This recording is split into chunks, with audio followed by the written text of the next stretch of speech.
அஊது பில்லாஹி மினஷ் ஷைத்தானிர் ரஜீம். பிஸ்மில்லாஹிர் ரஹ்மானிர் ரஹீம்.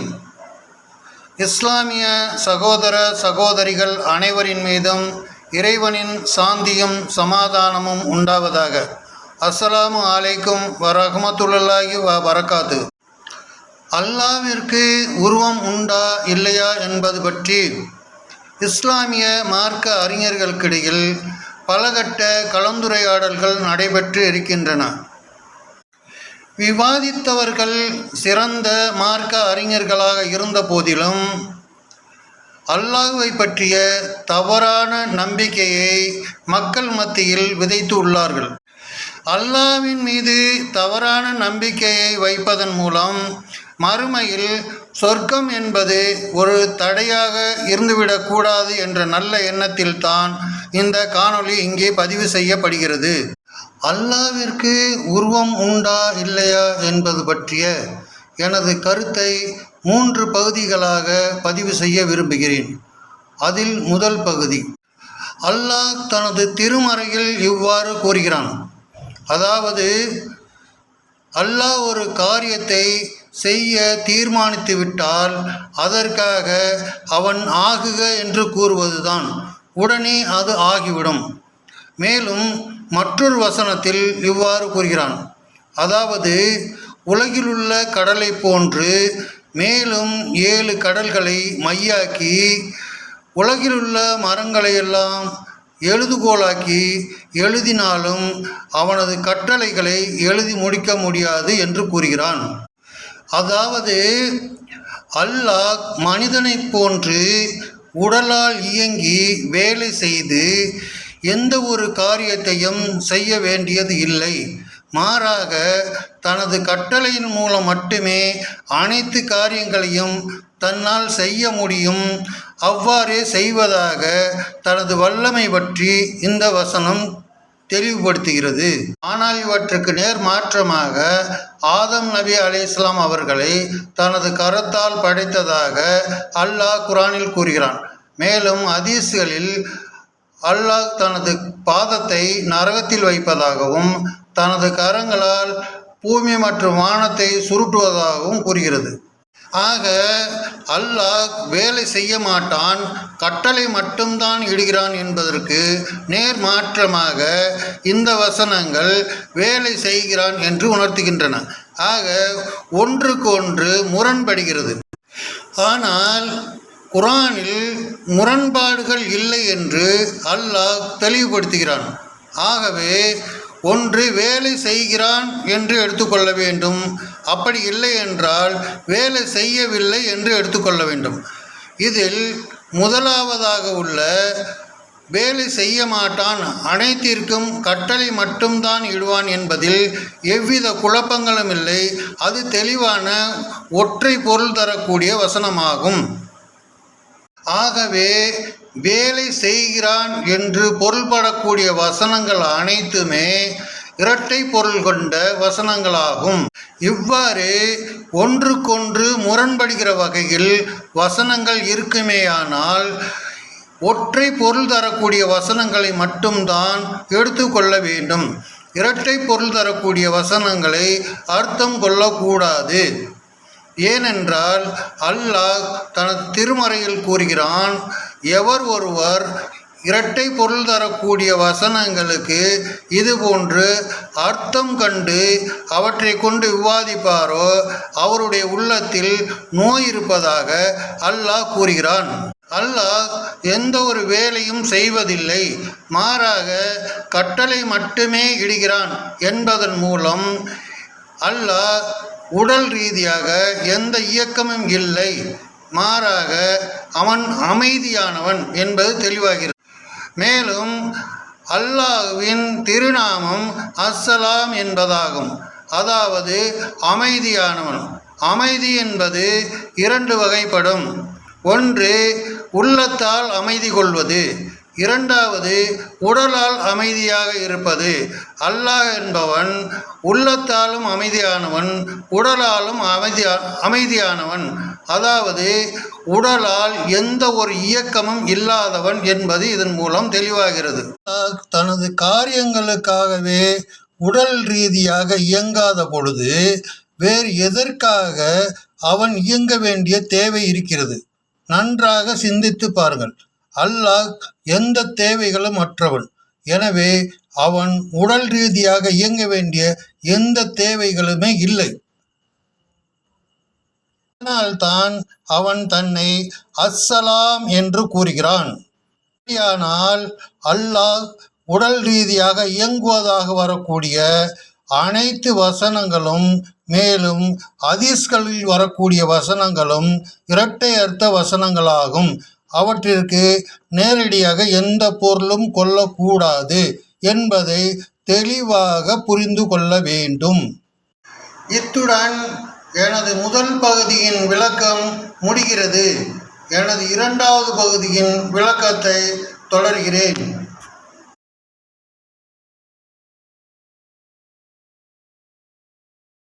அதாவது இந்த ஆகாய வெளி இருக்கு இல்லையா, அதாவது ஆங்கிலத்தில் சொன்னால் ஸ்பேஸ்.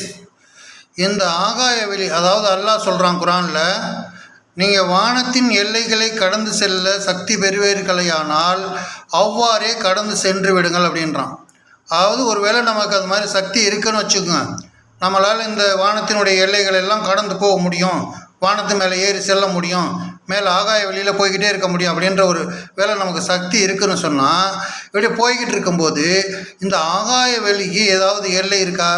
இவ்வளவு தான் போக முடியும், இதுக்கு மேலே போகிறதுக்கு எதுவுமே இல்லை அப்படிங்கிறதுக்கு ஏதாவது இருக்கா? இல்லை, கிடையாது. அதாவது இந்த ஆகாய வெளிங்கிறது ஒரு பறந்து விரிந்த ஒரு எல்லையற்ற ஒரு ஸ்பேஸ், அதுதான் ஆகாய வெளின்னு சொல்கிறோம். இந்த பறந்து விரிந்த இந்த எல்லையற்ற அந்த ஸ்பேஸில் ரெண்டு விஷயங்கள் இருக்குது. ஒன்று வந்துட்டு அல்லாஹ் இருக்கான், மற்றொன்று என்ன இருக்குனாக்க அல்லாஹ்வினால் படைக்கப்பட்ட படைப்பினங்கள் இருக்குது. ரெண்டை தவிர மூணாவது ஒன்று இருக்கானா? கண்டிப்பாக கிடையாது. இது அப்போ அல்லாஹ்வினால் படைக்கப்பட்டது மட்டும்தான் இருக்குது. அப்படிங்கும்போது அல்லாஹ் தன்னுடைய குரானில் சொல்கிறான், திண்ணமாக அல்லாஹ் ஒவ்வொரு பொருளுக்கும் ஓர் அளவை உண்டாக்கி வைத்திருக்கிறான் அப்படின்னு சொல்கிறான். அதாவது 65வது அத்தியாயம் 3வது வசனத்தில் சொல்கிறான், அல்லாஹ் திண்ணமாக ஒவ்வொரு பொருளுக்கும் ஓர் அளவை உண்டாக்கி வைத்திருக்கிறான். அதாவது அல்லாஹ்வினால் படைக்கப்பட்ட பொருள் எல்லாமே ஒரு அளவுக்குள்ளே இருக்குது. அல்லாஹ்வினால் என்ன படைக்கப்பட்டிருக்குது? இந்த அகிலம் படைக்கப்பட்டிருக்குது. இந்த அகிலம்ங்கிறது என்ன சொல்ல வர்றான்னா, இது ஒரு அளவுக்குள்ளே இருக்குது, இது வந்துட்டு அன்லிமிட்டடாக கிடையாது, இது இவ்வளவுதான் சைஸு அப்படின்னு சொல்லி அதனுடைய அந்த அகிலத்தோட சைஸை வரையறுத்து வச்சுருக்கேன், இவ்வளவுதான் சைஸு அப்படின்னு சொல்கிறான். அப்போது இந்த அளவில்லாத இந்த ஆகாய வெளியில் ரெண்டு விஷயங்கள் இருக்குதுன்னு பார்த்தோம். ஒன்று அல்லாஹ் இருக்கான், மற்றொன்று என்ன இருக்குது? அல்லாஹ்வினால் படைக்கப்பட்ட இந்த அகிலம் இருக்குது. இந்த அகிலத்தை வந்துட்டு ஒரு அளவுக்குள்ளே இருக்குது, ஒரு அளவு இருக்குதுன்னு சொல்லிட்டான். அப்போது ஒரு அளவுக்குள்ளே இந்த அகிலம் முடிஞ்சு போச்சுன்னா மீதி இருக்கக்கூடிய இந்த ஸ்பேஸ் ஆனது ஒரு அளவு இருக்குமா? அளவு இருக்காது. ஏன்னா இந்த ஸ்பேஸுக்கு அளவு கிடையாது. அளவு இல்லாத இந்த ஸ்பேஸில் இந்த அகிலம் மட்டும் ஒரு அளவுக்குள்ளே முடிஞ்சு போனாலும் மீதி உள்ள ஸ்பேஸு அளவு இல்லாமல் இருக்கும். அப்போது இந்த அகிலத்தை முடிஞ்சு போச்சுன்னா வேறு என்ன இருக்குது? இந்த ஸ்பேஸில் அல்லாஹ் இருக்கான். அப்போது அல்லாஹ்வுக்கு என்ன சைஸில் இருக்கான்? அளவு இல்லாமல் இருக்கான் இல்லையா? இப்போது அல்லாஹ் வந்துட்டு இந்த அளவில்லாத ஸ்பேஸில் அல்லாஹ்வினால் படைக்கப்பட்ட அகிலம்ங்கிறது ஒரு அளவுக்குள்ளே முடிஞ்சு போகும்போது மீதி இருக்கக்கூடிய அளவில்லாத ஸ்பேஸில் அல்லாஹ் இருக்கான். அப்போ அல்லாஹ் வந்துட்டு அளவு இல்லாமல் இருக்கிறான் அப்படிங்கிறது தான் இந்த இடத்துல நமக்கு கிடைக்கக்கூடிய ரிசல்ட்டு. ஸோ அளவு இல்லைங்கும்போது இந்த இடத்துல நமக்கு ஒரு அல்லாஹ்வுக்கு உருவம் கொடுக்கறது சரியாக வராது. ஏன்னாட்டா ஒரு உருவம்னு சொல்லும் பொழுது அதுக்கு ஒரு அளவு இருக்கணும். எது எந்த சைஸாக இருந்தாலும், சின்னதோ பெருசோ, ஒழுங்கானதோ ஒழுங்கற்றதோ, எந்த வடிவத்தில் இருந்தாலும் அதுக்கு ஒரு அளவு இருக்கணும். நீளம் அகலம் உயரம் இப்படி ஒரு அளவு இருந்தால் தான் அது ஒரு உருவமாகும். அப்போ அளவே இல்லை அப்படிங்கும்போது ஒரு அளவு இல்லாமல் ஒன்றுக்கு இருக்கும்போது அதுக்கு வந்துட்டு உருவம் கற்பிக்க முடியாது. அப்போது இந்த இடத்துல அளவே இல்லை அல்லாஹ்வுக்கு அப்படிங்கும்போது எல்லையற்றவன், அதாவது அல்லாஹ் எல்லையற்றவன், அளவு இல்லாமல் இருக்கிறான். அப்படிங்கும்போது அப்போ அவனுக்கு உருவங்கிற அந்த ஒரு வேர்டு அந்த இடத்துல பொருத்தும் போது அது கொஞ்சம் கூட பொருந்தாது. இந்த இடத்துல உருவங்கிறது தப்பு அப்படிங்கிறது இந்த இடத்துல இருந்து தெளிவாகுது. அல்லாஹ் வந்து தன்னை அல்லாஹ் அக்பர் அப்படின்னு சொல்கிறான். அதாவது அல்லாஹ் மிக பெரியவன். மிகப்பெரியவன் சொன்னால் எதில் மிகப்பெரியவன்? தன்னோட அறிவால் மிகப்பெரியவன், தன்னோட ஆற்றலால் மிகப்பெரியவன், அதாவது தன்னுடைய வல்லமையால் மிகப்பெரியவன், தன்னோட உருவத்தால் தன்னோட சைஸாலையும் மிகப்பெரியவன். இதை தான் சொல்கிறான். அறிவாலையும் மிகப்பெரியவன், அவனுடைய வல்லமையினாலும் மிகப்பெரியவன், அவனோட உடலாலும் மிகப்பெரியவன் அப்படின்னு சொல்ல வர்றான். அப்போ உடலால் மிகப்பெரியவன் அப்படின்னு சொன்னால் எவ்வளோ பெருசு? எவ்வளோ பெருசாக வச்சாலும் அதை வந்துட்டு அதை விட ஒன்று பெருசு வச்சா அது சின்னதாக போயிடும். அப்போது பெருசாகவே இருக்கணும் அப்படின்னு சொன்னால் அது அளவே இல்லாமல் இருந்தால் மட்டும்தான் அது வந்து பெருசாக இருக்க முடியும். அதை எதனாலையும் அதை ஃபீட் பண்ண முடியாது, அதை மிஞ்சி எதுவும் வர முடியாது. இல்லை எவ்வளோ பெருசு வச்சாலும் அதை விட ஒன்று பெருசாக வச்சா அது சின்னதாக போயிடும். அதனால் அதை முறியடிக்க முடியாத அளவுக்கு பெருசு ஒன்று இருக்கணும்னு சொன்னால் அதுக்கு அளவு இருக்கக்கூடாது. அளவு இல்லைனா தான் அது பெருசாக இருக்க முடியும். அப்போ அல்லாஹ் இந்த இடத்துல என்ன தெளிவுபடுத்துகிறான்னா, அல்லாஹ்வுக்கு அளவு கிடையாது, அவன் எல்லையற்றவனாக இருக்கான் அப்படிங்கிறது தான் இந்த அல்லாஹ் அக்பர்ங்கிறதுக்கு விளக்கம் வருது. அது மட்டும் இல்லாமல் மேலும் தன்னுடைய பேரில் வந்து என்ன சொல்கிறான்னா அல் வாசிகு அப்படின்றான். அவனோட பேர் வந்து அல் வாசிகு அப்படின்றான். அல் வாசிகுன்னா என்ன அர்த்தம்? அதாவது விசாலமானவன் அப்படின்றான். விசாலமானவன்னா விசாலம்னா என்ன அர்த்தம்? சைஸ் தான். அந்த இடத்துல சைஸை தான் சொல்கிறான். அல்லாஹ் வந்து தன்னோட சைஸ் வந்துட்டு விசாலமாக இருக்குன்றான். விசாலங்கிறது எவ்வளோ சைஸு? அதே முதல்ல சொன்ன மாதிரி தான். எவ்வளோ சைஸ் வச்சாலும் அதை விட பெருசாக ஒன்று வந்துச்சுன்னா அது சின்னதாக போயிடும். அப்போது சின்னதாக ஆகக்கூடாது, விசாலமாகவே எப்போது இருக்கணும்னா சொன்னால் அதுக்கு அளவு இருக்கக்கூடாது. அப்போ இதுலேருந்து அல்லாஹ் என்ன சொல்ல வர்றான்னா, அல்லாஹ் தன்னை வந்துட்டு விசாலமானவன், அதாவது அளவு இல்லாதவன், எல்லையற்றவன் அப்படின்னு சொல்ல வர்றான். அப்போது அப்படி எடுத்துக்கிட்டால் தான் இந்த இடத்துல சரியான அர்த்தம் கிடைக்கும். அப்போ அதனால் அல்லாஹ் வந்துட்டு அளவில்லாதவன், விசாலமானவன் அப்படிங்கிறது தான். அப்போ விசாலமாக அளவே இல்லைங்கிற போது அதுக்கு உருவம் கொடுக்கறது கொஞ்சம் கூட பொருத்தமாகாது. அடுத்து கவனிக்க வேண்டிய ஒரு விஷயம் என்னென்னா, இந்த உருவம்ங்கிற வார்த்தையே பிழையானது. ஏன்னா உருவம்னு சொன்னாலே அது உருவாகி இருக்கிறது அப்படி என்று பொருள்படும். ஏன்னா உருவாகி இருக்கிறது அப்படிங்கிறதுலேருந்து உருவங்கிற ஒரு வார்த்தை உருவாகுது. அப்போது அல்லாஹ் வந்து உருவாகாதவன், எப்போவும் நிரந்தரமானவன். அப்போ நிரந்தரமான இருக்கக்கூடியவனுக்கு உருவம்னு சொன்னால் அப்போ உருவானவன் அப்படின்னு பொருள்படும். அப்போ அதனால் உருவங்கிற வார்த்தையே ஒரு பிழையானது. அதை தவிர்த்துக்க வேண்டியிருக்குது இந்த இடத்துல. அல்லாஹ்வுக்கு உருவம் இருக்குன்னு சொல்கிறத தவறுன்னு சொன்னால் அப்போ அல்லாஹ்வுக்கு உருவம் இல்லையா அப்படின்னு சில பேர் கேட்கலாம். அல்லாஹ்வுக்கு உருவம் இல்லைன்னு சொன்னால் அதுவும் தவறு தான். ஏன்னு கேட்டால் அந்த அல்லாஹ்வுக்கு உருவம் இல்லைன்னு சொல்லக்கூடிய தரப்பில் எதை பேஸ் பண்ணி அதை சொல்கிறாங்க, எந்த அடிப்படையில் அதை சொல்கிறாங்க அப்படின்றத கவனிக்கணும். அதாவது அவங்க என்ன நினைக்கிறாங்கன்னா, அல்லாஹ் வந்து எல்லா இடத்துலையும் பரவி இருக்கிறான், ஒரு இடத்துல இல்லாமல். அப்போ எல்லா இடத்துலையும் பரவி இருக்கும்போது அப்போ எப்படி ஒரு உருவத்தை கொடுக்க முடியும்? கொடுக்க முடியாது, அதனால் உருவம் இல்லை அப்படின்னு சொல்கிறாங்க. இந்த எல்லா இடத்துலையும் பரவி இருக்கிறோம் அப்படின்னு நினைக்கக்கூடிய கான்செப்ட் எங்கேருந்து வருதுன்னா இந்து மதத்திலேருந்து வருது. இந்து மதத்திலேருந்து தான் இவங்க காப்பி அடித்து இந்த அல்லாஹ்வுக்கு உருவம் இல்லை அப்படிங்கிற விஷயத்தை கொண்டு வர்றாங்க. இந்து மதத்திலேருந்து காப்பி அடிச்சிருக்காங்கன்னு சொன்னால் இந்து மதம் என்ன சொல்லுது அப்படின்னு தெரிஞ்சுக்க வேண்டியது இருக்குது. இந்து மதத்தில் கடவுள் எங்கே இருக்காருன்னு சொல்லுது அப்படின்னு பார்க்கலாம்.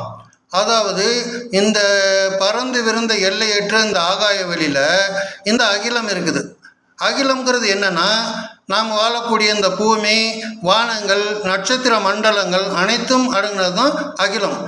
அதாவது கடவுளால் படைக்கப்பட்ட அனைத்து பொருட்களும் அடங்கினது தான் அகிலம்.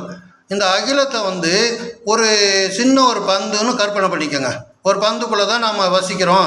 இந்த வானங்கள் மற்றும் பூமி, நட்சத்திர மண்டலங்கள்லாம் ஒரு பந்துக்குள்ளே இருக்குது அப்படின்னு ஒரு கற்பனை பண்ணிக்கோங்க. இந்த மாதிரி இதை போய் ஒரு சாதாரண இந்துக்கிட்ட எக்ஸ்பிளைன் பண்ணி கடவுள் எங்கேப்பா இருக்கார், பந்துக்குள்ளே இருக்காரா பந்துக்கு வெளியில் இருக்காரான்னு கேட்டால் சாதாரணமாக சொல்லுவாங்க பந்துக்கு வெளியில் இருக்குது அப்படின்னு சொல்லிடுவாங்க. ஆனால் இந்து மதம் என்ன சொல்லுதுன்னா, பந்துக்கு வெளியில் இருக்க பகுதியை பற்றி எந்த ஒரு வார்த்தையும் சொல்லவில்லை. பந்துக்கு உள்ளே இருக்கார் கடவுள் அப்படின்னு சொல்லுது. அதாவது கடவுள் அனைத்து பொருட்களையும் படைச்சி அந்த பொருட்களுக்குள்ளே தன்னை ஐக்கியமாக்கிக்கிட்டாரு, அதுக்குள்ளே மறைச்சிக்கிட்டாரு அப்படின்னு சொல்லுது. அதாவது பரபிரம்மம்னு சொல்லுவாங்க. பரம்னு சொன்னாக்க கடவுள், பிரம்மம்னு சொன்னால் கடவுளால் படைக்கப்பட்ட பொருட்கள். அதாவது கடவுளும் பிரம்மமும் ஒன்றோட ஒன்று கலந்துட்டாங்க. அது அதனால் அதில் கடவுளை பார்க்க முடியாது அப்படின்னு சொல்கிறாங்க. அதாவது எல்லா பொருட்கள்லையும் கடவுள் இருக்கார். இந்த அகிலம் முழுவதும் கடவுள் பரவி இருக்கிறார். நீக்கமர நிறைந்திருக்கிறார் கடவுள் அப்படின்னு சொல்லுவாங்க. எல்லா இடத்துலையும் கடவுள் இருக்கார் அப்படின்னு சொல்லுது இந்து மதம். அப்போது எல்லா இடத்துலையும் கடவுள் இருக்காருன்னு சொல்கிறதுனால தான் இந்துக்கள் என்ன செய்கிறாங்க, எல்லா பொருட்கள்லையும் கடவுள் இருக்கார், அப்போ எல்லாத்தையும் வணங்கலாம் அப்படின்னு சொல்லி எல்லாத்தையும் வணங்குறாங்க. ஸோ அப்போது இந்த கடவுளுக்கு உருவம் இல்லைன்னு சொல்லக்கூடியவங்க என்ன நினைக்கிறாங்கன்னா, இந்த அகிலம் முழுவதும் எல்லா இடத்துலையும் கடவுள் இருக்காருன்னு சொன்னால் அப்போ அதுக்கு ஒரு உருவம் கொடுக்குறது சாத்தியம் இல்லை. ஏன்னா எல்லாத்துலேயும் கடவுள் இருக்கார், எல்லா இடத்துலையும் இருக்கார். அப்போ எல்லா இடத்துலையும் அகிலம் முழுவதும் கடவுள் இருக்கும்போது அப்போ ஒரு உருவம் கொடுக்குறது சாத்தியப்படாது, அப்போ அதனால உருவம் கிடையாது அப்படின்ற ஒரு முடிவு வந்துடுறாங்க. ஸோ இவங்க சொல்லக்கூடிய இந்த கான்செப்ட் இந்து மதத்திலேருந்து காப்பி அடித்து இந்த அகிலத்துக்குள்ளே கடவுள் இருக்காருன்னு கற்பனை பண்ணது முதல் தப்பு. ஏன்னா கடவுள் இந்த அகிலத்துக்குள்ளே இல்லை அப்படின்றத புரிஞ்சுக்கணும்.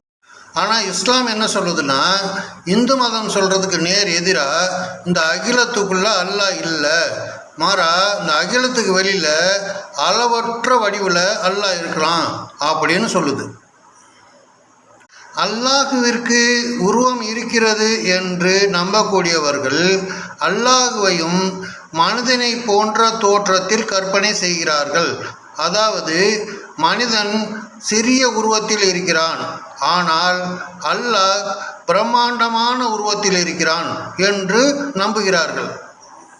அல்லாஹ் பிரம்மாண்டமாக பெரிய உருவத்தில் இருப்பதாக நம்புகிறார்கள்.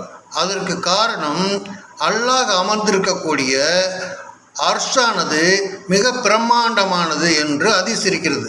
அப்படியானால் பிரம்மாண்டமான அர்ஷ் இருக்குமேயானால் அல்லாஹ்வும் பிரம்மாண்டமான பெரிய வடிவத்தில் பெரிய உருவத்தில் இருக்க வேண்டும் என்று நம்புகிறார்கள். அல்லாஹ்வை மனிதனை போன்று இருப்பதாக கற்பனை செய்தவர்கள் அல்லாஹ் அமர்ந்திருக்கும் அர்ஷையும் மனிதன் அமர்ந்திருக்கக்கூடிய சேரை போன்று, அதாவது நாற்காலியை போன்று கற்பனை செய்து விட்டார்கள். அதாவது மனிதன் அமர்ந்திருக்கக்கூடிய நாற்காலியானது சிறிய வடிவத்தில் இருக்கிறது, ஆனால் அல்லாஹ் அமர்ந்திருக்கும் நாற்காலியானது மிக பிரம்மாண்டமான வடிவத்தில் பெரிய சைஸில் இருக்கிறது. ஆகவே அல்லாஹ்வும் மிக பிரம்மாண்டமாக பெரிய சைஸில் இருக்கிறான் என்று இவர்கள் கற்பனை செய்து விட்டார்கள். அர்ஷ் என்பது இவர்கள் கற்பனை செய்வதை போன்று நாற்காலி அல்ல. அது என்னவென்பதை பற்றி இந்த விளக்கத்தின் இறுதியில் நான் விளக்குகின்றேன். அல்லாஹ்வுக்கு உருவம் இருக்குது அப்படின்னு இவங்க நம்புறதுக்கு காரணம் குர்ஆன் மற்றும் ஹதீஸில் இருக்கக்கூடிய சில வசனங்கள் தான். அதாவது அல்லாஹ்வுக்கு கை இருக்கிறது, அல்லாஹ்விற்கு கால் இருக்கிறது, அல்லாஹ்விற்கு கண்கள் இருக்கின்றன, அல்லாஹ்விற்கு காதுகள் இருக்கின்றன, அல்லாஹ்வுக்கு முகம் இருக்கிறது, இப்படியாக சில வசனங்கள் இருக்கின்றன. அல்லாஹ்விற்கு கை இருக்கிறது, கால் இருக்கிறது, காதுகள் இருக்கின்றன, கண்கள் இருக்கின்றன, முகம் இருக்கிறது என்று சொன்னால் அதனை அப்படியே நம்ப வேண்டுமே தவிர, அதாவது கை இருக்கிறது என்று சொன்னால் கை இருக்கிறது என்று நம்ப வேண்டும், காதுகள் இருக்கிறது என்று சொன்னால் காதுகள் இருக்கிறது என்று நம்ப வேண்டும், கால்கள் இருக்கிறது என்று சொன்னால் கால்கள் இருக்கிறது என்று நம்ப வேண்டும், கண்கள் இருக்கிறது என்று சொன்னால் கண்கள் இருக்கிறது என்று நம்ப வேண்டும். அதை விடுத்து கைகள் இருக்கிறது என்றால் கைகளுக்கு ஒரு அளவு இருக்க வேண்டும் என்று இவர்கள் மேதாவித்தனமாக அல்லாஹ்வை வரையறை செய்கிறார்கள். இவர்கள் வரையறை செய்வதற்கு எந்த தகுதியும் இல்லை. மேலும் அல்லாஹ்வின் உறுப்புகள் பற்றி கூறக்கூடிய வசனங்கள் அனைத்துமே இரட்டை அர்த்த வசனங்களாகும். இதுபோன்று இரட்டை பொருள் தரக்கூடிய வசனங்களை எவ்வாறு நம்ப வேண்டும் என்று அல்லாஹ்வே தனது குர்ஆனில் கூறுகிறான். அதை அப்படியே படிக்கிறேன், கேளுங்கள். அவன் எத்தகையவன் என்றால் இவ்வேதத்தை உன் மீது அவன் இறக்கி வைத்தான். இதில் தெளிவான கருத்துக்களுடைய வசனங்களும் இருக்கின்றன. அவைதான் இவ்வேதத்தின் அடிப்படையாகும். மற்றவை பல பொருள்களை கொண்டவையாகும். ஆகவே எவருடைய இதயங்களில் சருகுதல் எனும் நோய் இருக்கிறதோ அத்தகையோர் அதில் குழப்பத்தை உண்டு பண்ண கருதி அதில் பல பொருள்கள் கொண்டவைகளையே தேடி பின்பற்றுவார்கள். மேலும் இதன் உண்மை கருத்தை அல்லாஹ்வையன்றி வேறு எவரும் அறிய மாட்டார்கள். கல்வி அறிவில் நிலை பெற்றவர்களோ அதன் கருத்து தங்களுக்கு பூரணமாக விளங்காவிடினும் இதனையும் நாங்கள் விசுவாசித்திருக்கிறோம். இவ்வுலக விரு வசனங்கள் ஒவ்வொன்றும் எங்கள் இரட்சகனிடமிருந்து உள்ளவைதாம் என்று கூறுவார்கள். அறிவுடையவர்களன்றி மற்றவர் எவரும் இவைகளை கண்டு நல்லுபதேசம் அடைய மாட்டார்கள் என்று கூறுகிறது. அத்தியாயம் 3 வசனம் 7. இதிலிருந்து நமக்கு என்ன தெரிகிறது? அல்லாஹ் என்ன சொல்கிறான் என்றால், என்ன சொல்லியிருக்கிறதோ வசனத்தில் அதனை அப்படியே நம்ப வேண்டுமே தவிர மேலதிக விளக்கங்களை தேடக்கூடாது என்று சொல்கிறான். அதற்கு புரியாது உங்களுக்கு. அதில் என்ன சொல்லியிருக்கோ அதை அப்படியே நம்புங்க. அதுக்கு மேற்படியாக ஏதாவது ஒரு விளக்கத்தை தேடினீங்கன்னா அது உங்களுக்கு தவறாக போகும் அப்படின்னு தான் அதில் சொல்கிறான். ஆனால் இவங்க என்ன செய்கிறாங்க? அல்லாஹ்வுக்கு கை இருக்குன்னு சொன்னால் கைக்கு ஒரு கை இருக்கிறதோடு ஒன்று நிறுத்த மாட்டேங்கிறாங்க. அதுக்கு மேலே அதுக்கு அல்லாஹ் கை இருக்குன்னா அதுக்கு ஒரு அளவு இருக்கணும், கால் இருக்குன்னு சொன்னால் அதுக்கு ஒரு அளவு இருக்கணும், பெருசாக இருக்கும் அப்படின்னு இவங்க நம்புகிறாங்க. இது முற்றிலும் தவறு. இந்த இரட்டை அர்த்த வசனங்களை பற்றி இவங்களோட நம்பிக்கை எப்படி இருக்குன்னா, இம்மையில் அது இரட்டை அர்த்த வசனங்களாம், ஆனால் மறுமையில் அது இரட்டை அர்த்த வசனங்கள் கிடையாதான். நேரடியாக பொருள் கொடுக்கணும் அப்படின்னு சொல்கிறாங்க. அதாவது ஒவ்வொரு நேரத்துக்கும் ஒவ்வொரு மாதிரி எடுத்துக்கணும் அப்படின்றாங்க. இம்மைக்கு இரட்டை அர்த்த வசனங்கள், மறுமைக்கு அது இரட்டை அர்த்த வசனங்கள் கிடையாது அப்படின்றாங்க. இப்போ மறுமைக்கு இது இரட்டை அர்த்த வசனங்கள் கிடையாது, நேரடியாக பொருள் கொடுக்கலாம் அப்படிங்கிறதுக்கு எந்த ஆதாரம் இருக்குதுன்னா ஒரு ஆதாரமும் கிடையாது. எந்த ஆதாரங்களும் இல்லாமல் இவங்களுடைய மனோ இச்சைப்படி இவங்க எப்படியாவது இதை பொருத்தி ஆகணும், அல்லா மாதிரி மனுஷன் இருக்கான் அப்படின்னு சொல்லி பொருத்தி ஆகணுங்கிறதுக்காக வேண்டி இந்த மாதிரி மறுமையில் மட்டும் இது பொருந்தும் அப்படின்னு சொல்லி ஒரு சபக்கட்டை கட்டுறாங்க. இது எந்த விதத்துலையும் நியாயம் இல்லை. இது கொஞ்சம் கூட பொருந்தாது. அல்லாஹ் தனக்கு உதாரணம் கூறக்கூடாது என்று குரானில் 16வது அத்தியாயம் 74வது வசனத்தில் கூறுறான். ஆனால் இவங்க என்ன செய்கிறாங்க? மனுஷனை அல்லாஹ்வுக்கு உதாரணமாக கூறுறாங்க. மேலும் குரானில் 2வது அத்தியாயம் 117வது வசனத்துலேயும் 6வது அத்தியாயம் 101வது வசனத்துலேயும் அல்லாஹ் என்ன சொல்கிறான்னா, வானங்களையும் பூமியையும் முன்மாதிரியின்றி படைத்தேன் அப்படின்னு சொல்கிறான். அப்படின்னா பூமியில் இருக்க மனுஷனையும் முன்மாதிரியின்றி படைத்தான் அப்படின்னு தான் புரிஞ்சுக்கணும் இல்லையா? அல்லாஹ்வுடைய உருவத்தில் மனுஷனை படைச்சிருக்கான்னு சொன்னால் அப்போ முன்மாதிரியின்றி வானம் மற்றும் பூமியை படைத்திருப்பதாக கூறக்கூடிய இந்த வசனங்கள் அர்த்தமற்றதாகிவிடும் இல்லையா? எனவே அல்லாஹ்வுடைய உருவத்தில் மனுஷன் இருக்கான்னு சொல்கிறது தவறுன்னு புரிஞ்சுக்கணும். மேலும் அல்லாஹ் தன்னுடைய பேரை என்ன சொல்கிறான்னா அல் பதீம் அப்படின்னு சொல்கிறான். அதாவது முன்மாதிரியின்றி படைக்கிறவன் அப்படின்னு சொல்கிறான். அப்போ முன்மாதிரியின்றி படைக்கிறவன்னா அல்லாஹ்வே மனுஷனை படைத்ததுக்கு ஒரு முன்மாதிரியாக இருந்து போயிடுவான். அல்லாஹ் மாதிரி மனுஷன் இருக்கான்னு சொன்னான். அப்போது அல்லாஹ் மாதிரி மனுஷன் இல்லை அப்படின்னு புரிஞ்சுக்கிட்டா தான் அல்லாஹ் முன்மாதிரியின்றி படைக்கிறவன் அப்படிங்கிறது பொருத்தமாக இருக்கும். இத்துடன் 2வது பகுதி முடிவடைகிறது. 3வது பகுதியை ஆரம்பம் செய்கிறேன்.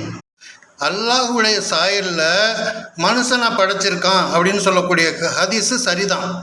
ஆனால் அந்த சாயல்ங்கிற வார்த்தைக்கு இவங்க புரிஞ்சுக்கிட்ட விதம் தான் தப்பு. இவங்க புரிஞ்சுக்கிட்டது என்னென்னா அல்லாஹ்வுடைய தோற்றத்தில் மனுஷனை படைச்சிருக்கான் அப்படின்னு புரிஞ்சுக்கிட்டாங்க. தோற்றம்ங்கிறது அங்கே அர்த்தம் கிடையாது.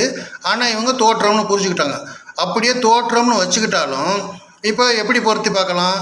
இப்போ மனுஷன் அல்லாஹ் மாதிரி மனுஷன் இருக்கான் அப்படின்னு சொன்னால் அப்போது மனுஷன் ஆம்பளை மட்டும் கிடையாது, பொம்பளையும் இருக்காங்க. அப்போ அல்லாஹ் ஆம்பளை மாதிரி இருக்கானா இல்லை பொம்பளை மாதிரி இருக்கானா அப்படின்னு சொல்ல கொஸ்டின் வருது. அதுக்கப்புறம் என்ன வருது? மனுஷங்களில் ஒரே மாதிரி கிடையாது. கருப்பாக இருக்காங்க, ஒருத்தங்க சிவப்பாக இருக்காங்க, அந்த மாதிரி குட்டையாக இருக்காங்க, ஒருத்தங்க வளர்த்தியாக இருக்காங்க. இந்த பிரச்சனை இருக்குது. ஸோ அப்போ இதில் எது மாதிரி இருக்கான் அல்லாஹ் அந்த ஒரு கொஸ்டின் வருது. சரி, அதையும் விட்டு தள்ளலாம். அதுக்கப்புறம் என்ன வருது? மனுஷங்களில் வயசு வித்தியாசம் இருக்குது. மனுஷன் ஒரே மாதிரி இருக்கிறது இல்லை. குழந்தையாகவும் மனுஷன் இருக்கலாம், கிழவன் கிழவியாகவும் மனுஷங்க இருக்காங்க. அப்போ அல்லாஹ் வந்துட்டு கிழவன் கிழவ மாதிரி இருக்கானா, இல்லை குழந்த மாதிரி இருக்கானா, கருப்பாக இருக்கானா, சிவப்பாக இருக்கானா, ஆம்பளை மாதிரி இருக்கானா, பொம்பளை மாதிரி இருக்கானா, வளர்த்தியாக இருக்கானா, குள்ளமாக இருக்கிறானா, இதில் எத்தனை கேள்விகள் இருக்குது. அல்லாஹ் மாதிரி மனுஷன் இருக்கான் இந்த தோற்றத்தில் அப்படின்னா, இப்போ இதுக்கெல்லாம் வந்து விடை காண வேண்டியது இருக்குது. அப்போ இது வந்து கொஞ்சம் கூட பொருந்தாது. அல்லாஹ்வுடைய சாயலில் மனுஷனை படைச்சிருக்கான்னு சொன்னால், இப்போ முதல்ல மனுஷனை யார் அப்படின்றத பார்க்கணும். மனுஷனை யார்? 2 கைகள் இருக்கணும், 2 கால்கள் இருக்கணும், இது மாதிரி முகம் இருக்கணும், ஒரு 5 அடி 6 அடி உயரத்தில் இருக்கணும், இவன் தான் மனுஷன் அப்படின்னு நம்ம புரிஞ்சு வச்சுருப்போம். ஆனால் உண்மையில் மனுஷன்றதுக்கு அடையாளம் இது கிடையாது. மற்ற உயிரினங்கள்லேருந்து மனுஷனை எது வேறுபடுத்துதோ அதுதான் மனுஷனுக்கான அடையாளம். இப்போ வேறுபடுத்துறது எது? இந்த கையும் காலும் முகமா கிடையாது. அதாவது மனுஷனுக்கு கொடுக்கப்பட்டு இருக்கக்கூடிய அறிவு தான் மற்ற உயிரினங்கள்லேருந்து மனுஷனை வந்து வேறுபடுத்துது. மற்ற உயிரினங்களுக்கெல்லாம் 5 அறிவு கொடுக்கப்பட்டிருக்குது. மனுஷனுக்கு மட்டும்தான் பகுத்தறிவுன்னு சொல்லக்கூடிய 6வது அறிவை கொடுத்துருக்கான்ல. இந்த பகுத்தறிவு மற்ற எந்த உயிரினத்துக்கும் இல்லை. அப்போது இந்த பகுத்தறிவு எங்கேருந்து வருது? இந்த பகுத்தறிவை அல்லாஹ் கொடுக்குறான் நமக்கு. அல்லாஹ் தான் நமக்கு பகுத்தறிவு கொடுத்துருக்கான். அப்போ பகுத்தறிவு யார்கிட்ட இருக்குது? அல்லாஹ்கிட்ட பகுத்தறிவு இருக்குது. அவன் தான் நம்மகிட்ட பகுத்தறிவை கொடுக்குறான். நமக்கு கொஞ்சம் பகுத்தறிவு இருக்குது. அப்போது நம்ம யாருடைய செயலில் படைக்கப்பட்டிருக்கோம் அப்படின்னா, இந்த பகுத்தறிவை பேஸ் பண்ணி தான் அல்லாஹ் சொல்கிறான். அல்லாஹ்கிட்ட பகுத்தறிவு இருக்குது. அந்த பகுத்தறிவின் சாயலில் மனுஷனை பகுத்தறிவோடு படைச்சிருக்கேன் அப்படிங்கிறது தான் அல்லாஹ்வோட சாயலில் மனுஷனை படைச்சிருக்கான் அப்படின்னு சொல்கிறதுக்கான விளக்கம். அப்படின்னா ஏன் முகத்தில் அடிக்கக்கூடாதுன்னு சொல்லியிருக்குது அப்படின்னு கேள்வி கேட்கலாம். முகத்தில் அடிக்கக்கூடாதுன்னு சொல்கிறது மனுஷனுக்கு மட்டும் கிடையாது, மிருகங்களையும் முகத்தில் அடிக்கக்கூடாது அப்படின்னு ஹதீஸ் இருக்குது. மனுஷனை எப்படி முகத்தில் அடிக்கக்கூடாதோ அதே மாதிரி மிருகங்களையும், எந்த மிருகங்களையும் வந்து முகத்தில் அடிக்கிறதுக்கு இஸ்லாம் தடை விதிச்சிருக்குது. அதையும் கவனிக்கணும். ஒரு மனுஷன் தவறு செஞ்சால் தண்டிக்கிறதுக்கு உரிமை இருக்குது. ஆனால் முகத்தில் அடிக்காதீங்க அப்படின்னு சொல்லுது. ஏன்னா முகம்ன்றது ஒரு மனிதனுடைய அடையாளம். அப்போ அந்த முகத்திலே அடிக்கிறதுன்றது அப்போ அவனை வந்து அசிங்கப்படுத்துறது, அவமானப்படுத்துறது அப்படின்ற மாதிரி இருக்குது. அந்த அவமானப்படுத்துறதுக்கு இஸ்லாம் வந்து அனுமதிக்கலை. எங்கேயுமே வந்து தவறுக்கு தண்டிக்கத்தான் மட்டும்தான் அதிகாரம் இருக்கே தவிர அவமானப்படுத்துறதுக்கு இஸ்லாம் வந்து எந்த விஷயத்துலையும் அனுமதிக்கலை. அதனால முகத்தில் அடிக்காதீங்க அப்படின்னு அந்த இடத்துல தடுக்குது. இதுலேருந்து என்ன அல்லாஹ் சொல்கிறான்னா, அல்லாஹ் மனுஷனை பகுத்தறிவோடு, அதாவது அல்லாஹ்வினுடைய சாயலில் பகுத்தறிவோடு படைச்சிருக்கேன். அதனால் அவன் மனுஷனுக்கு தவறுலேருந்து திருந்திக்கக்கூடிய பகுத்தறிவு அவனுக்கு இருக்குது. அதனால் அவனை முகத்தில் அடித்து அசிங்கப்படுத்தாதீங்க, அவனுக்கு திருந்திக்குவான் அப்படின்னு சொல்கிறது தான் இதனுடைய விளக்கம். மேலும் ஒரு ஹதீஸ் சொல்லுது, அல்லாஹ் உருவத்தை பார்ப்பதில்லை, உள்ளங்களை பார்க்கிறான் அப்படின்னு சொல்லுது. அதாவது முஸ்லீம் 512வது வசனம் சொல்லுது, அல்லாஹ் உருவத்தை பார்ப்பதில்லை, உள்ளங்களை பார்க்கிறான்னு. அப்போ உருவத்தை அல்லாஹ் பார்க்கறது இல்லைன்னா உருவத்துக்காக வேண்டி அவன் மதிப்பு கொடுத்து முகத்தில் அடிக்காதுன்னு சொல்லியிருப்பானா? கொஞ்சம் சிந்திச்சு பாருங்கள். உருவத்தையே பார்க்கறதில்ல, உள்ளத்தை தான் பார்க்குறேன் அப்படின்னு அல்லாஹ் சொல்கிறான்.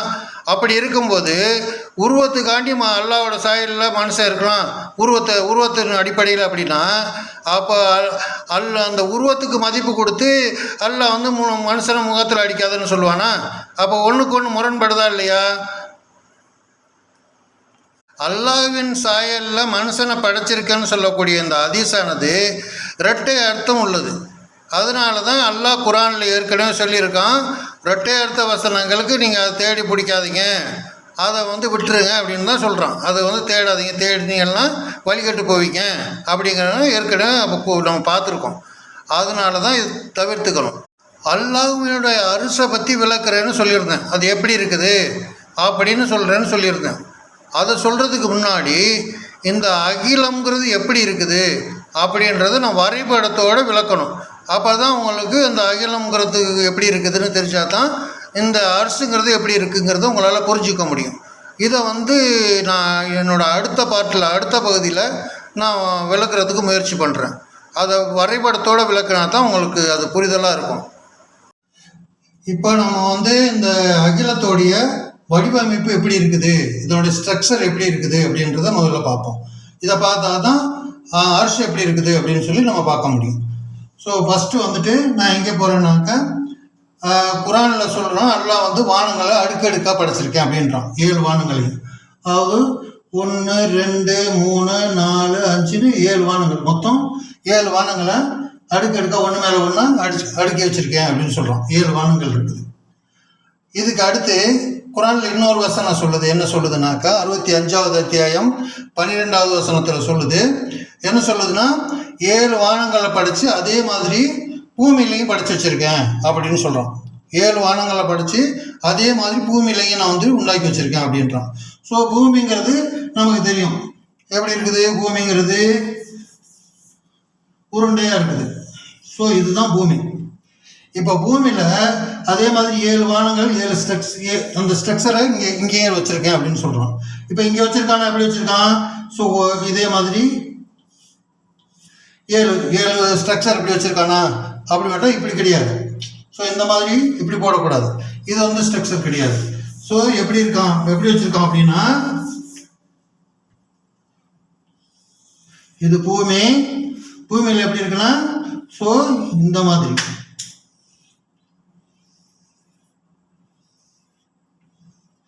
ஸோ இதுலேருந்து 1 2 3 4 அப்படி 7 ஸ்ட்ரக்சர், 7 படித்தரங்கள், அதாவது 7 நிலைகளை உண்டாக்கி வச்சுருக்கேன், 7 அடுக்குகளை உண்டாக்கி வச்சுருக்கேன் அப்படின்னு சொல்கிறோம்.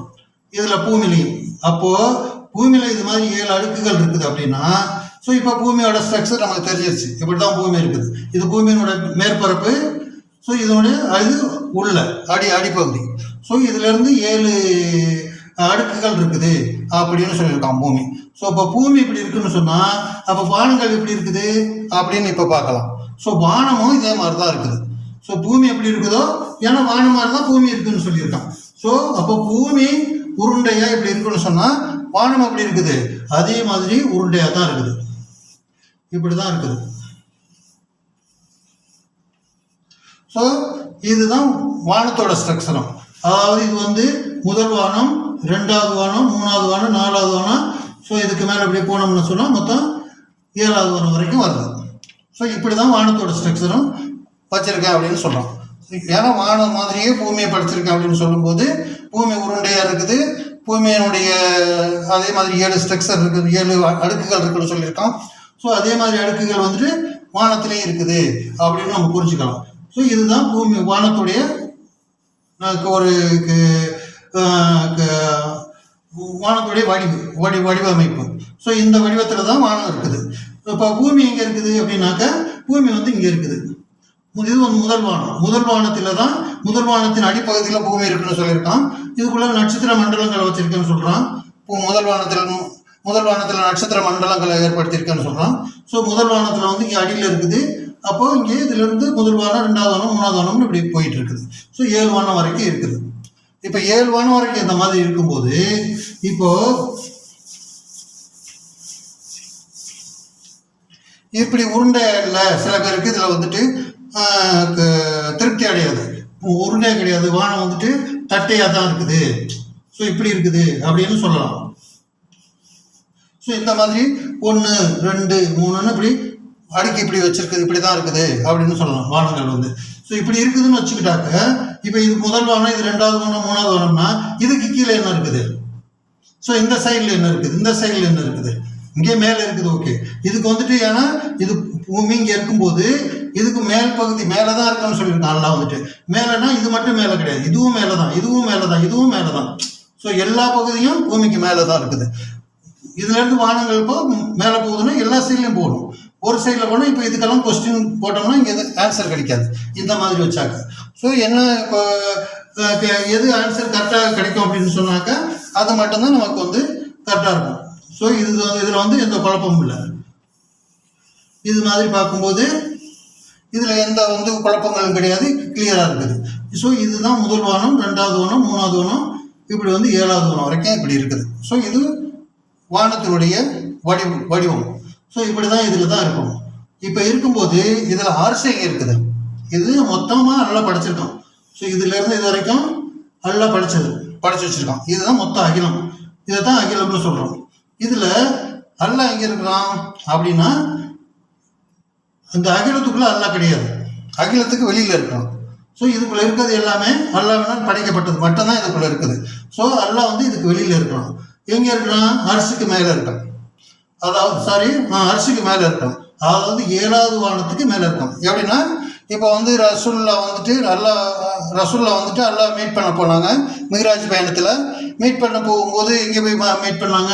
ஸோ ஏழாவது வானத்தில் தான் மீட் பண்ணாங்க. ஏழாவது வானத்துக்கு போயிட்டு ஏழாவது வானத்துக்கு மேலே போயிட்டு அங்கே அல்லாஹ் வந்து மீட் பண்ணாங்க. ஸோ ஏழாவது வானத்துக்கு மேலே அல்லாஹ் இருக்கிறான். ஸோ ஏழாவது வானத்துக்கு மேலே இருக்கிறான்னு சொன்னால் அப்போ இங்கே இருக்குது அரசு, இங்கே இருக்குது. ஸோ இதுதான் அரசுன்னு வச்சுக்கோங்க.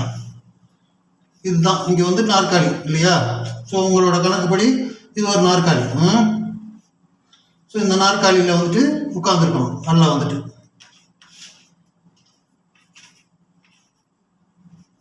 ஸோ இந்த நாற்காலியில் வந்துட்டு அதில் வந்து இது வந்து பெருசாக இருக்கலாம், சின்னதாக இருக்கலாம், ஏதோ ஒரு சைஸில் இருக்கும். ஸோ இங்கே வந்துட்டு ஏதோ ஒரு நாற்காலியில் இங்கே வந்து உட்காந்துருக்கான். அப்போ அதுதான் அரசுங்கிறது. நாற்காலியில் தானே இவங்க வந்துட்டு வடிவமைப்பு செஞ்சுருக்காங்க, இவங்க வந்து கற்பனை பண்ணி வச்சுருக்காங்க. ஸோ அதே கற்பனையில் நம்மளும் போகும். இப்போ வந்து இங்கே நாற்காலி இருக்குது, நாற்காலியில் வந்து அல்லாஹ் இருக்கான். இப்போ நாற்காலியில் இருக்கான்னு சொன்னால் இப்போ இந்த இடத்துல அல்லாஹ் இருக்கான்னு சொன்னால் இப்போ இங்கே என்ன இருக்குது? இங்கெல்லாம் என்ன இருக்குது? இங்கே என்ன இருக்குது? ஸோ இதுக்கு கொஸ்டின் ஆன்சர் பண்ண முடியுமா யாருனாலையாவது? இங்கே அல்லாஹ் இருக்கான், ஓகே. இதுக்கு இங்கெல்லாம் இங்கே என்ன இருக்குது? ஸோ ஆன்சர் கிடையாது. ஸோ நாற்காலியில் கிடையாது. இது வந்துட்டு அல்லாஹ் வந்துட்டு இது மாதிரி நாற்காலியில் கற்பனை பண்ணது தப்பு. அரசுங்கிறது இப்படி கிடையாது. அரசுங்கிறது என்னன்னு கேட்டால் இந்த அகிலத்துக்கும் அல்லாஹ்வுக்கும் இடையிலான ஒரு தடுப்பு, ஒரு லேயர். ஸோ இந்த லேயர் தான் வந்துட்டு அரசு ஆக்சுவலாக. மேலும் 2வது அத்தியாயம் 255வது வசனம் என்ன சொல்லுதுன்னாக்க, இந்த வானம் மற்றும் பூமியை அல்லாஹ்வுடைய அரசானது சூழ்ந்திருக்கிறது அப்படின்னு சொல்லுது. அதாவது வானம் மற்றும் பூமியை அல்லாஹ்வுடைய குர்சியானது சூழ்ந்திருக்கிறது அப்படின்னு சொல்லி 2வது அத்தியாயம் 255வது வசனம் சொல்லுது. இப்போ மனுஷனுக்கான வீட்டை நம்ம எப்படி இருக்கணும்னு சொல்லி நம்ம டிசைன் பண்ணியிருக்கோம். ஸோ நமக்கு வீடு எப்படி இருக்கணும்னு நம்ம டிசைன் பண்ணியிருக்க மாதிரி இப்போ எலி இருக்குது. எலி வந்துட்டு நம்மளோட சின்ன உருவமாக இருக்குது. இப்போ அதனுடைய வீட்டை எப்படி டிசைன் பண்ணியிருக்கோம்? நம்ம வீடு மாதிரி நம்ம பெருசாக கட்டியிருக்கோம், அது உருவத்தில் சின்னதாக இருக்குது, அதனால அது சின்ன வீடாக கட்டியிருக்கோம் அப்படின்னு புரிஞ்சுக்க மாட்டோம். அதுக்கு தகுந்த மாதிரி அதனுடைய வீடு அது டிசைன் பண்ணுது. அதாவது அது ஒரு ஹோல்ஸ், ஒரு ஓட்டையை தான் போட்டு வச்சுருக்குது. ஒரு குருவி என்ன செய்யுது? அதுக்கு தகுந்த மாதிரி கூட்டம் வந்துட்டு அது மரத்தில் தொங்குற மாதிரி கட்டி வைக்குது. காக்கா அதுக்கு தகுந்த மாதிரி குச்சிகளை வச்சு மர கிளைகளில் வந்துட்டு அதனுடைய வீட்டை கட்டுது. அதே மாதிரி கரையை என்ன செய்யுது? அதுக்கான புத்தை கட்டுது. ஸோ ஒவ்வொன்றுக்கும் அவங்கவுங்கள அதனுடைய அந்தந்த உயிரினத்துக்கு தேவையான அதுக்கு வசதியான வகையில் அதனுடைய வீட்டை வந்து வடிவமைக்குது. ஸோ அப்படி இருக்கும்போது நமக்கு வந்துட்டு எப்படி இருக்கணும்? நமக்கு நம்ம இருக்கக்கூடிய ஒரு உட்காரக்கூடிய சேர் எப்படி இருக்கணும், குர்சி எப்படி இருக்கணும்னு சொல்லி நம்ம டிசைன் பண்ணி வச்சுருக்கோம். ஸோ நம்ம டிசைன் பண்ணியிருக்கக்கூடிய இந்த குர்சி மாதிரி தான் அல்லாஹ்வும் டிசைன் பண்ணியிருப்பான் அப்படின்னு நம்ம எதிர்பார்க்கக்கூடாது. ஏன்னு கேட்டாக்க நமக்கு தகுந்த மாதிரியான வகையில் நம்ம டிசைன் பண்ணியிருக்கோம். இது மனுஷனுக்கான ஒரு குர்சி. ஸோ அப்போ அதே மாதிரி தான் அல்லாஹ்வுக்கான குர்சியும் அதே மாதிரி மனுஷன் டிசைன் பண்ண மாதிரியே பெருசாக இருக்கும் அப்படின்னு நினைக்கக்கூடாது. எப்படி உயிரினங்களே வந்து இப்போ வீடு வந்துட்டு நமக்கு வீடு மாதிரி அது கட்டுறதில்லை, அதுக்கு தகுந்த மாதிரி அது வீடு கட்டிக்குது. ஸோ அப்படி இருக்கும்போது அல்லாஹ் வந்து நமக்கு தகுந்த நம்ம மாதிரியே அவனும் வந்துட்டு ஒரு குர்சியை ரெடி பண்ணியிருப்பான் அப்படின்னு சொல்கிறது ஃபஸ்ட்டு ஒரு தவறான நம்பிக்கை. இந்த லேயர் தான் வந்துட்டு அரசு ஆக்சுவலாக. இப்போ இதுதான் அரசு அப்படின்னு சொன்னாக்க அப்போ இதுக்கு இடையில இங்கேருந்து இங்கே வரைக்கும் இருக்கக்கூடிய பகுதி என்னது? இதுதான் அகிலம். ஸோ இது வந்து அல்லாஹ்வினால் படைக்கப்பட்ட அனைத்து படைப்பினங்களும் வானம் பூமியும் எல்லாமே சேர்ந்தது, எல்லாம் மொத்தமாக இதுக்குள்ளே இருக்குது. ஸோ மொத்த படைப்பினங்களுக்கான பகுதி இது. ஸோ இதுக்கு இது செப்பரேட் பண்ண அல்லாஹ்கிட்டேருந்து படைப்பினங்களை செப்பரேட் பண்ணுறது தான் இந்த அர்ஷ். அர்ஷு இதுக்கு மேலே அல்லா இருக்கும். ஸோ அர்ஷுங்கிறத வந்துட்டு நம்ம சிம்மாசனம் தான் சொல்லியிருக்கே தவிர இது வந்து நாற்காலியில் சொல்லப்படலை. அதாவது அவருடைய அமைவிடம், அப்படி அதாவது சீட்டாகக்கூடிய இடம்னு சொல்லுது. ஸோ இங்கே சீட்டுன்னு சொல்கிறோம் நம்ம வந்துட்டு. ஸோ இங்கே சீட்டாகிறோம் அல்லா வந்துட்டு. ஸோ இப்போ இங்கே அல்லா வந்துட்டு இப்போ எங்கே இருக்கிறான், இங்கே எல்லாம் அல்லா இருக்கும். இங்கே எல்லாமே அல்லாவோட பகுதி தான். ஸோ எல்லாமே அல்லாவோட பகுதி. ஸோ இதுக்கு ஏதாவது அளவு இருக்கா அப்படின்னாட்டா அளவு கிடையாது. ஏன்னா இந்த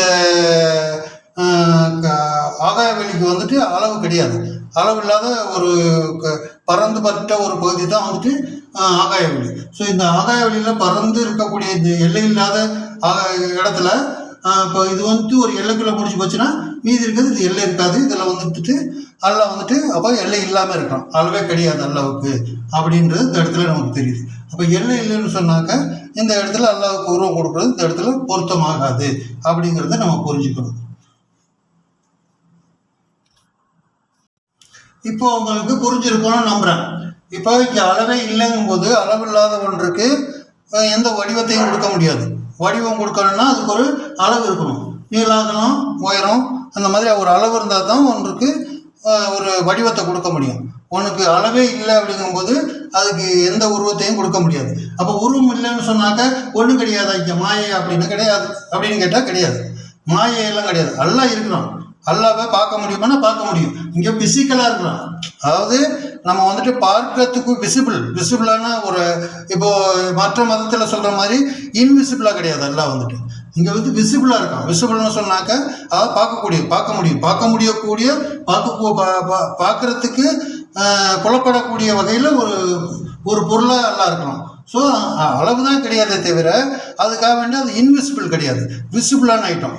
அப்போ விசிபிளாக எல்லாம் இருக்கலாம் அப்படின்னு அர்த்தம். இப்போதைக்கு நம்ம பார்க்க முடியாது, மறுமையில் பார்க்க முடியும். இப்போ மறுமையில் பார்க்க முடியுங்கிற அளவுக்கு பார்க்க தகுந்த வகையில் அல்லா வந்து விசிபிளான வகையில் அல்லா இருக்கிறான் இங்கே வந்துட்டு. ஸோ அளவு தான் கிடையாது. ஸோ அளவு இல்லாமல் அல்லா இருக்கிறான் அப்படின்றத நம்ம புரிஞ்சுக்கணும். ஸோ இப்போ இங்கே வந்துட்டு நம்ம எப்படி பார்க்குறது? ஸோ மறுமையில் இப்போ பார்ப்போம் அப்படின்னு சொல்லுறதுனாக்க இப்போ இங்கே மனுஷங்க இங்கே இருப்பாங்க, இங்கே தான் மனுஷன், பூமி இங்கே இருக்குது. ஸோ இங்கே மகசர் மைசான் இங்கே இருக்குதுன்னு சொன்னால் இங்கே இருந்துட்டு நீங்கள் எல்லாம் எந்த டைரக்ஷனில் இருக்குதுனாலும் பார்க்கலாம். ஏதாவது உங்களுக்கு எந்த டைரக்ஷனில் இருக்குதுனாலும் பார்க்க முடியும். ஸோ அப்போது உங்களுக்கு வந்து இங்கே பார்க்குறதுல எந்த குழப்பமும் கிடையாது. ஸோ உங்களுக்கு எதுவுமே பிரச்சனையே கிடையாது. ஸோ அப்போ இங்கே பார்க்க முடியும் அல்லாவை, இதில் எதுவும் குழப்பம் இல்லை அப்படிங்கிறது இதிலேருந்து தெளிவாக இருக்குது. அதுக்கு அடுத்து இப்போ ஏன் வந்துட்டு நம்ம இதை வந்து சொல்கிறோம் அப்படின்னா, நான் இதை வந்து மற்ற முஸ்லீம்களுக்கு நம்ம சொல்லணும் அப்படிங்கிறது எனக்கு இன்ட்ரெஸ்ட் கிடையாது. எந்த முஸ்லீம்கள்டையும் எனக்கு வந்து இஸ்லாத்தை பற்றி எத்தி வைக்கணும், அவங்கள்ட்ட சொல்லணும் அப்படிங்கிறது எனக்கு இன்ட்ரெஸ்ட் இல்லை. ஏன்னு கேட்டாக்க அது குரான்லேயே வந்து தடுத்துருக்குறோம். அந்த மாதிரி நீங்கள் உங்களுக்கு தெரிஞ்சவங்களோட உங்களுக்கு தெரிஞ்சவங்கள்ட்ட போயிட்டு நீங்கள் எத்தி வைக்கிறீங்க அப்படின்னு சொல்கிறோம். ஸோ அதனால் எனக்கு வந்து குறிப்பாக முஸ்லீம்கள்ட்ட யார்ட்டையும் இஸ்லாத்தை பற்றி சொல்கிறதுல எனக்கு இன்ட்ரெஸ்ட் கிடையாது. ஆனால் இதை வந்து எல்லோரும் இந்த தவறாக தான் விளங்கி வச்சுருக்கிறாங்க. தவறாக தான் வந்து அதை எல்லாருக்கும் பயான் பண்ணுறாங்க. எல்லாருக்கும் அதை தவறாக தான் விளக்குறாங்க. தவறாக விளக்கும்போது அப்போ அதை சொல்கிறதுக்கு யாராவது ஒருத்தங்கனால வேணும். யாருமே விளக்கலை அப்படிங்கும்போது நான் இப்போ எதுக்காக வேண்டிதான் நான் வந்து அதை விளக்குறதுக்காண்டி நான் இதை முயற்சி பண்ணுறேன். ஸோ வேறு வழி இல்லை, எனக்கு வந்துட்டு வேறு யாருமே கிடையாது, ஒருத்தருமே வரல அப்படிங்கும்போது அப்போ என்ன செய்ய முடியும்? நானே தான் வரணும், நானே சொல்ல வேண்டிய கட்டாயத்துக்கு எனக்கு தள்ளப்பட்டிருக்கேன். அப்போ எனக்கு அதுக்கான அறிவாளெல்லாம் கொடுத்துருக்கும் போது அதை நான் சொல்ல வேண்டிய கடமை எனக்கு என் மேலே இருக்குது. ஸோ அதனால தான் சொல்ல வந்திருக்கிறேன். வேறு எனக்கு எந்த ஒரு இன்டென்ஷனும் கிடையாது இதை சொல்லணும் அப்படிங்கிறதுல. ஸோ இதுதான் இப்போ இதை ஏன் அவ்வளோ அதுக்கு முக்கியத்துவம் கொடுக்கணும் அப்படின்னாக்க, இது வந்துட்டு அல்லாஹ் பற்றி தவறாக புரிஞ்சுக்கிட்டு யாரும் சொர்க்கத்துக்குள்ளே நுழைய முடியாது. ஏன்னு கேட்டால் மற்ற மதத்திலேருந்து முஸ்லீமை எது வேறுபடுத்துதுன்னா அவங்க அல்லாஹ் வந்து தவறாக புரிஞ்சு வச்சுருக்காங்க. புரிய வேண்டிய விதத்தில் அவங்க புரிஞ்சு வச்சிடல, வேறு ஏதோ ஒன்று நம்பி இதுதான் அல்லாஹ் அப்படின்னு நம்புகிறாங்க. அப்போது அவங்களும் அல்லாஹ் கடவுளை தான் வணங்குறாங்க. பட் கடவுளுக்கு கொடுக்கக்கூடிய அந்த இலக்கணம் வந்து தப்பு. அப்போது கடவுளுக்கான இலக்கணம் வந்து சரியாக இருக்கணும். தவறான இலக்கணத்தில் நீங்கள் கடவுளை புரிஞ்சுக்கிட்டு இதுதான் கடவுளை நான் நம்பிக்கிட்டு இருந்தோம்னு சொன்னால் அதுக்கு ஒரு காலமும் நம்ம சொர்க்கத்துக்குள்ளே போக முடியாது. ஏன்னு கேட்டாக்க சொன்னத்துக்கான திறவுகோலை என்ன சொல்கிறது இஸ்லாம் அப்படின்னாக்க லா இலாஹ இல்லல்லா அப்படின்ட்டு. முகமது ரசூலுல்லாஹ் அப்படின்ட்டு. அதாவது லா இலாஹ இல்லல்லாஹ் அப்படிங்கும்போது முதல்ல அல்லாஹ்வை சரியாக புரிஞ்சுக்கிட்டு அதுக்கப்புறம் அவனை மட்டும்தான் வணங்குவேன் அப்படின்னு நம்புறது, அப்படின்னு சொல்லக்கூடியவங்களுக்கு சோனத்தினுடைய திறவுகோள் இருக்குது. அதாவது முதல்ல அல்லாங்கிறத ஃபஸ்ட்டு யாருன்னு தெரிஞ்சிருக்கணும்.